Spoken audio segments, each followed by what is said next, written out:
हरू मेरो अगाडि एकजना भाइ हुनुहुन्छ, कहाँदेखिको हुनुहुन्छ उहाँको परिचय लिइहालौँ है। भाइ कहाँदेखि आउनुभयो?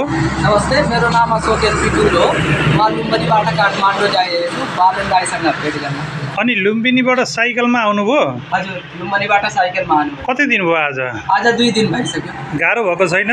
गाह्रो त भइरहेछ, तर यो दाइसँग भेट गर्ने मेरो सपना छ। त्यही त, तराईको यस्तो प्रचण्ड गर्मी, यसै पनि गाह्रो समय, अनि यसमा साइकलको यात्रा।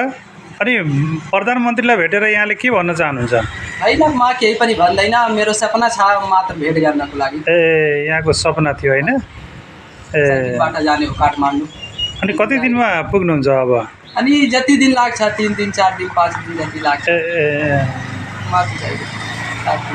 अनि हाल हजुरले के गर्नुहुन्छ? अहिले त केही पनि गरिरहेछु, म मात्र गइरहेछु दाइसँग। खालि भेटको लागि मात्र होइन? मेरो साइकल यात्रा हो, म हुन्छ, शुभ यात्रा है भाइ।